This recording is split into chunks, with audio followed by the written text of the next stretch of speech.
Hello everyone, દ્રષ્ટિસ cooking ટૂરમાં આપ સૌનું સ્વાગત છે। શ્રાવણ માસ શરૂ થઈ ગયો છે અને તહેવારો પણ શરૂ થઈ ગયા છે, તો તેમાં આપણે સ્ટોર કરીને ખાઈ શકાય તેવા શક્કરપારા બનાવીશું। તો ચાલો બનાવવાનું શરૂ કરીએ। તો આપણે એક બાઉલમાં અડધો કપ ગરમ પાણી લઈ લઈશું। પાણી આપણે બહુ ગરમ નથી કરવાનું, થોડુંક આપણે હાથેથી અડી શકીએ તેવી રીતનું કરીશું। તેમાં આપણે અડધો કપ ખાંડ ઉમેરી દઈશું। ખાંડ મેં અહીંયા દળીને લીધી છે, જેથી કરીને તે સારી રીતે ઓગળી જાય। ખાંડને ઓગાળી લઈશું અને ત્યારબાદ એક વાસણમાં આપણે 2 કપ મેંદાનો લોટ લઈ લઈશું। ત્યારબાદ તેમાં આપણે 4 ચમચી જેટલું ઘીનું મોણ દઈ દઈશું। તમે ઘીની જગ્યાએ તેલનું મોણ પણ દઈ શકો છો। હવે ઘીને આપણે સારી રીતે લોટ સાથે મિક્સ કરી દઈશું અને ત્યારબાદ જે ખાંડ ઓગાળેલું પાણી છે તે થોડું થોડું ઉમેરતા જઈશું અને આપણે સોફ્ટ એવો લોટ બાંધી દઈશું। લોટ આપણે રોટલી જેવો બાંધીશું। જો તમને મારી રેસીપી ગમતી હોય તો મારી ચેનલને સબસ્ક્રાઈબ કરવાનું ના ભૂલશો અને સાથે રહેલ બેલ આઇકનમાં જઈને ઓલનું બટન જરૂરથી દબાવજો, જેથી કરીને તમને મારા નવા વિડીયોની નોટિફિકેશન મળતી રહે। આપણે એટલા પાણીમાંથી 1 ચમચી જેટલું પાણી વધ્યું છે। હવે આપણે લોટ ઉપર થોડો ઘીવાળો હાથ લગાવી દઈશું અને ઢાંકીને 10 મિનિટ માટે રહેવા દઈશું। 10 મિનિટ બાદ તમે જોઈ શકો છો કે આપણો લોટ એકદમ સરસ સોફ્ટ એવો તૈયાર થઈ ગયો છે। હવે આપણે લોટમાંથી થોડોક ભાગ લઈને તેનો આવી રીતે ગોળ લુઓ બનાવી લઈશું અને તેને મેંદાના કોરા લોટમાં લપેટીને તેની રોટલી બનાવી લઈશું।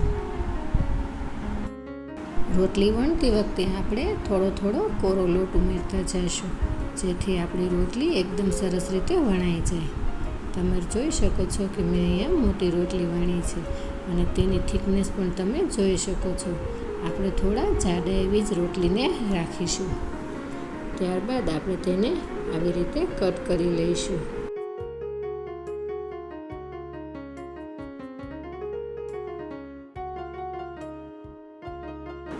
હવે આપણે રોટલીને કટ કરી લીધી છે, તો તેના પીસીસને આપણે એક પ્લેટમાં લઈ લઈશું અને ત્યારબાદ તેની ઉપર આપણે થોડો કોરો લોટ છાંટી દઈશું।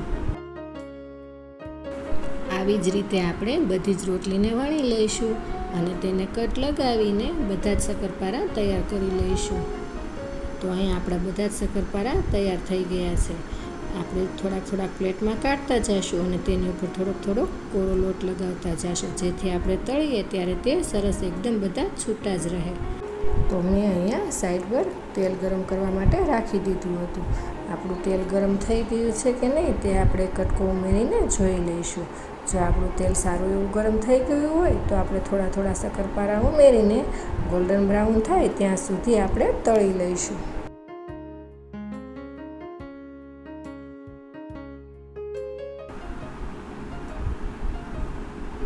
તમે જોઈ શકો છો કે આપણા શક્કરપારા કેવા સરસ તળાઈને તૈયાર થઈ ગયા છે। તેને તળાતા 1 થી 2 મિનિટ જેવો સમય લાગશે। તમે તેલમાં ઉમેરશો એટલે તે આપોઆપ છૂટા થઈ જશે, કેમ કે આપણે ઉપર કોરો લોટ છાંટ્યો હતો।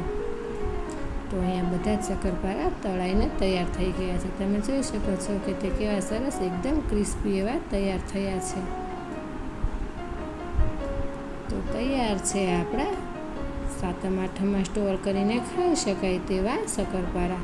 તો તમે એકવાર આ શક્કરપારાને જરૂરથી બનાવજો અને કોમેન્ટમાં જણાવજો કે તમને આ શક્કરપારાની રેસીપી કેવી લાગી અને આ સાથે મારી ચેનલને લાઈક, શેર અને સબસ્ક્રાઈબ કરજો। તો આવી જ નવી રેસીપી સાથે આપણે ફરી મળતા રહીશું દ્રષ્ટિસ કુકિંગ ટૂરમાં।